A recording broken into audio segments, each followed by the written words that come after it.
and welcome to this video. This is a response video to Hebrews chapter 1 in regard to the White Tuggy debate. My name is Dustin Smith. I am a biblical scholar working at Spartanburg Methodist College, and I also have a podcast called the Biblical Unitarian Podcast, and I've been promoting biblical Unitarian views of the New Testament for over a decade now. So I wanted to spend a little bit of time responding to Hebrews chapter 1 because that was the main part of White's opening statement, and he wanted to make the point that Hebrews chapter 1 is quoting from Psalm 102, taking a Yahweh text and applying it to Jesus in a way that is applying the attributes of God to Jesus. And I think this is unfortunately very poor reading of Hebrews chapter 1, verses 10 through 12. But I want to walk through Hebrews chapter 1 for you, just kind of line by line, in order for us to understand what did the author of Hebrews understand about God, and what did he understand about Jesus? Did he assume that God and Jesus have just collapsed and that they are one and the same? Or did he regularly distinguish God and Jesus, understanding that God is the Father alone, and that Jesus is the highly empowered, highly authorized Son of the one true God? So let's look at the text. All right, as you can see here, we have the text of Hebrews chapter 1. You can see it in the middle column. I've got it in the New American Standard Version and the New Revised Standard, and of course, we have the Greek there as well. So before we can get to our primary passage, which is verses 10 through 12, that is the quotation from Psalm 102. Which is really Psalm 101 in the Septuagint. We need to kind of see how we actually get there, because there's an argument that's being developed, and we, of course, want to put things into context, because if we take something out of context, then we're going to change its meaning. And I think that's what has actually taken place in White's opening statement. So in verse 1, starts off with the subject, God, literally the God, o Theos in Greek. After he spoke long ago to the fathers and the prophets in many portions and in many ways, in these last days he has spoken to us in a Son. So the Son here is someone who is distinguished from the God. The Son is not the God. It's someone who is separate and alongside the God.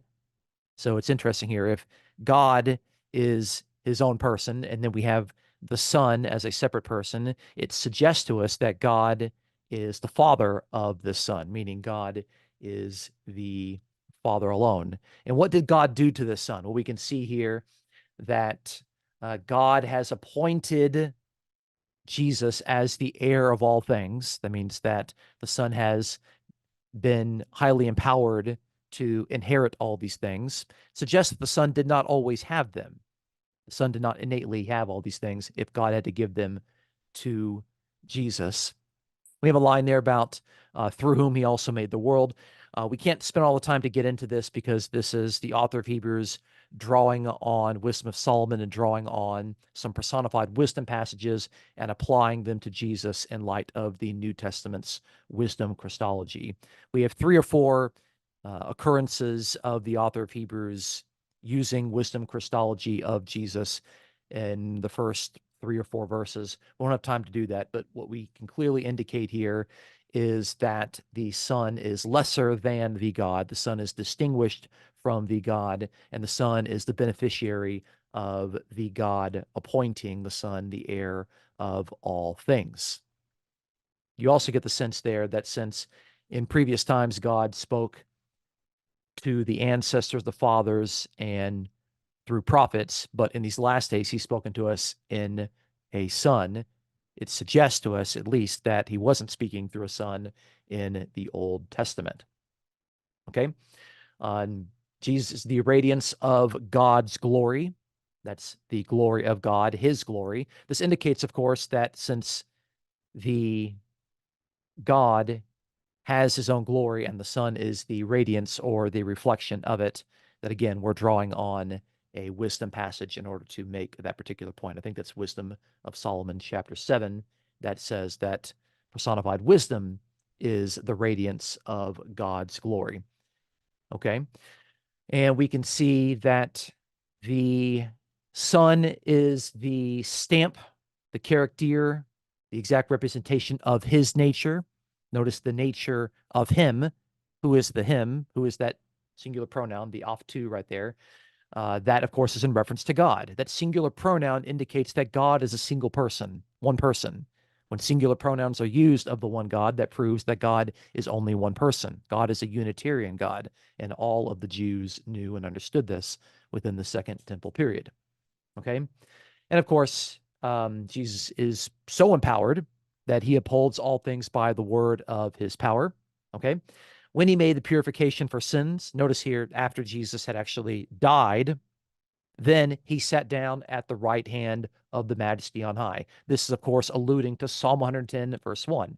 Notice Jesus is the one who is sitting at the right hand of the Majesty on high, very clearly alluding to Psalm 110:1. And in Psalm 110:1, who do we have there? We've got Yahweh, and we've got a figure sitting at the right hand of Yahweh. Okay, so the Majesty on high, that is Yahweh, and Jesus is sitting at the right hand of the Majesty on high. Clearly, the two are distinguished. Okay. We all know who Yahweh is there. Yahweh is the Majesty on high, and Jesus is not Yahweh. Jesus is distinguished from Yahweh. He is sitting at Yahweh's right hand. And the right hand of a king is always a subordinate function and role in the Bible and also in the ancient Near East. Everyone understood what that actually meant. Now, it is a highly exalted position. When Yahweh summons this second Lord figure to sit at his right hand, and if God, of course, is in heaven, then this figure is being exalted to heaven to sit at God's right hand. Jesus is a highly exalted figure, but notice he is put at the right hand of Yahweh after Jesus had made the purification for sins, after Jesus died. So, what happened there? Having become much better than the angels. That's really odd to say about Jesus if he just is Yahweh. Why would you have to say that he's much greater than the angels if he is Yahweh himself? That's the sort of thing that you would say if Jesus is, of course, a human being who has been highly exalted above the angels, someone who had just died as the Messiah, and now he has actually been raised from the dead and highly exalted. And he has inherited a much more excellent name than they. So this is where the author of Hebrews is going to shift into his quotations from the Hebrew Bible, and he's going to do so in order to prove from the Hebrew Bible that Jesus, the crucified, risen, and exalted human Messiah, is greater than angels. And all of the quotations from the first chapter, at least from verses 5 to 14, are going to make that particular point. And again, this would be a ridiculous argument to make if Jesus just is Yahweh. You don't have to say that Yahweh is greater than the angels. Nobody's arguing that. No one is making that sort of confusion in their mind. So in verse 5, to which the angels did God ever say, "You are my son, today I have begotten you." This, of course, is a reference to Psalm 2:7, to where the speaker there is Yahweh. When it says, "You are my son, today I have begotten you," that, of course, is Yahweh. We know that from Psalm 2:2, where it's Yahweh and his anointed king. Okay? So if, of course, if the recipient of Yahweh speaking this is God's son, then by definition, God has to be the Father. Also, notice the singular references there. You are my son. Okay? My son, of course, indicates that the speaker is a singular person. Today, I have begotten you, the first person singular verb being used there. So God is a single person, God is the Father, and God is the Father alone. Yahweh is the Father alone. So, of course, that's being said of Jesus. None of that was ever said of angels. He gives another quotation there, this one from 2 Samuel 7:14. I will be a father to him, and he shall be a son to me. Both of these references, of course, prove that Jesus is the Son of God, which is the title for the Christ, the anointed king, the Jewish Messiah. Again, notice from 2 Samuel 7, where God's speaking in the first person, I, as a singular person, because God is one person alone, I will be a father to him. Yahweh is the Father. and Jesus is the Son to me. Again, indicating God is only one person. There is no triune God here. Repeatedly, God is speaking with singular references to prove that he is only one person. The Bible never says that God is three. The number three is never associated with Yahweh anywhere in the Hebrew Bible. Okay. And when he again, or and again, as you can see in the Greek text, and again, when he brings the firstborn into the world, he says, and let all the angels of God worship him. Let all of God's angels worship the Son. Okay. This again proves that there is a distinction between Jesus, the human Messiah, and the angels. But again, notice that the quotations are attempting to distinguish Jesus from the angels and to show that Jesus is much greater than the angels.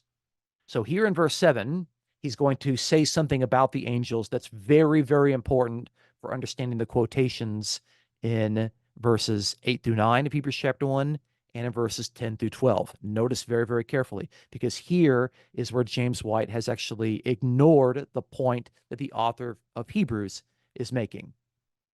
And of the angels, he, God, third person singular, he says, who makes his angels winds and his ministers a flame of fire? What's the purpose of this quotation?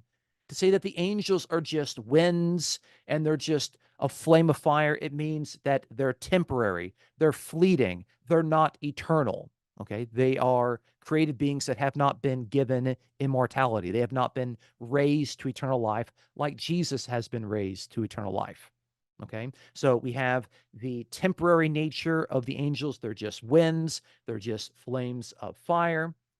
But in verse 8, but of the Son, he says, your throne, O God, is forever and ever. The righteous scepter is the scepter of your kingdom. You've loved righteousness and hated lawlessness. Therefore, God, your God, has anointed you with the oil of gladness above your companions. All right. So this is a quotation from Psalm 45, verses 6 through 7, which originally was a royal wedding psalm that was used either of Solomon. Some people think it's Hezekiah, but it's used to describe a human Israelite king, and that king is called God. That king is called Elohim. Okay, it's very interesting that when the author of Hebrews wants to describe the exalted nature of Jesus, it's going to quote a passage from the Old Testament where a human anointed king is called God. And of course, that makes sense. Jesus is also a human anointed king who is called God a few times in the New Testament. But notice here that what is being said in this quotation, why is the author of Hebrews making this quotation of Jesus? If formally, in verse 7, the quotation about the angels is to indicate that they are temporary, they're fleeting, they're not eternal by nature, then we have this quotation that indicates that the throne of Jesus, basically his rule and his function as the king after Jesus has been exalted to God's right hand, that throne, that rule is forever and ever. And that's very, very interesting. Okay. So the angels, they're fleeting and they're temporary, but Jesus' rule after he died, after he's been exalted to heaven, and after he has inherited a greater name than the angels, his rule is forever. That is why this passage is being used here. Okay. So, and of course, the author of Hebrews does make sure to quote the part of Psalm 45, verse 7, where it indicates that the human king who is called God, who is called Elohim, has a God above him. It says, therefore, God, your God has anointed you with the oil of gladness. Okay. So who is the one who anoints? Well, that's the God of the king in Psalm 45, and of course, the God of Jesus. And the God of Jesus is Yahweh. So, whatever exalted status you want to say about Jesus, he has a God above him. Jesus is subordinate because if you have a God above you, then that God, of course, is ranked higher than you. And of course, this God is the one who has anointed him, indicating that the king is anointed as the Jewish king, as the Jewish Messiah. So, the author of Hebrews is able to draw on this passage in order to indicate the rule that is never going to end, the throne of Jesus that is never going to end. His throne is forever and ever. And of course, that throne originally was the throne of David. And because Jesus has been raised to eternal life, the Davidic covenant can now last forever because Jesus is never going to die. Then we get to our target passage, Hebrews chapter 1, verses 10 through 12. So then it says, and, as in, let me give you another quotation in order to further define my point. Now, I do want to indicate that this is not something that's new to the argument, because in Hebrews chapter 1, verse 5, we have a quotation about Jesus, you are my son, today I've begotten you, from Psalm 2, verse 7. And then it says, and again, it says, I will be a father to him, and he shall be a son to me. So we have two back-to-back quotations in reference to the Son, supplied with the word and, the conjunction K. So here in Hebrews 1:8, we have the quotation from Psalm 45. It's in verses 8 and verse 9. And then we have the word and, giving us another quotation of the Son. So if in verse 7, the quotation from the Hebrew Bible is to show the temporary nature of the angels. They're fleeting, they're temporary, but the Son, his rule is going to be forever. What do we have here? We have another quotation, and guess what? I bet if we look at it, it's also going to indicate that the rule of the Son is going to be forever and ever. So here it is, Hebrews chapter 1, verse 10. And you, O Lord, in the beginning laid the foundation of the earth, and the heavens are the works of your hands. They will perish, but look right here, you remain, and they all will become old like a garment. And like a mantle, you will roll them up like a garment. They also will be changed, but you are the same, and your years will not come to an end. Okay? So the question we have to ask is, why in the world is this passage being quoted? And it's very clear. This passage by itself is still contrasting the temporary nature of the original creation with the years that are never going to end of the subject. And that subject, of course, is the Son. That's very clear. Okay? I know some people try to argue out of this, but I think this is the most logical way of being charitable to the author of Hebrews. Okay, so if in verses 8 through 9, we have a quotation of a human Israelite king from Psalm 45 being used to describe Jesus, in Hebrews chapter 1, verse 10, we have the quotation of a Yahweh passage that's now being used of Jesus. Okay, now, should we conclude that the original referent of the passage is the same referent as the referent here in Hebrews chapter 1, verse 10 of the Son? Well, we wouldn't say that about the quotation in Psalm 45 in Hebrews chapter 1, verses 8 through 9. Is Jesus the Israelite king, Solomon or Hezekiah, who actually was married and had a wife? Clearly, that reference there in Psalm 45 was not originally a reference to Jesus. And the author of Hebrews is certainly not trying to make that point. That's not why he's quoting it. He's quoting it to show that the rule of Jesus, his throne, is going to be forever and ever, in order to contrast him and to show why he is greater than the angels, who are temporary and fleeting like a flame of fire and winds. The same thing is going on here with this passage. The purpose is not to say that the original referent is Jesus. The purpose of citing the passage is to again indicate that the old creation is going to be rolled up, it's going to be changed, but you are the same, and your years will not come to an end. Again, it demonstrates that Jesus is greater than the angels because his years are not going to come to an end. So we shouldn't automatically assume that the purpose of citing this is to try to say that Jesus just is Yahweh. We've already seen several instances that the author of Hebrews wants to clearly distinguish Jesus from Yahweh. Yahweh is the one in Psalm 2 that is distinguished from Yahweh's anointed, the one who is anointed by Yahweh. Yahweh is the Father alone. Yahweh is one person. If James White wants to say that Jesus just is Yahweh, then you have to conclude that Jesus is the Father, because Yahweh is only one person. He is not three persons, very clearly. Yahweh is described with 20,000 singular references in the Hebrew Bible. And by the way, just taking this little phrase here where it indicates that he is the same, if you kind of search for the phrase and you kind of see how it's used. Oh, look, it's also used later in the book of Hebrews in chapter 13, verse 8, where it says Jesus Christ is the same, olaftos, the same yesterday, today, and forever, indicating that Jesus is not going to change, that his purposes aren't going to change, and that his rule is going to continue. And this, of course, is made possible by the fact that Jesus was an obedient son. We see that in Hebrews chapter 5. And because Jesus obediently went to the cross and made purification for sins, Jesus died. That's something Yahweh can't do. Yahweh is immortal. Yahweh cannot die. Jesus did die. That, of course, should clearly distinguish Jesus from Yahweh. Yahweh raised Jesus from the dead. Yahweh exalted Jesus. Jesus inherited a greater name than the angels because Yahweh had given that to Jesus. Clearly, Jesus is not Yahweh. Thank you so much for watching.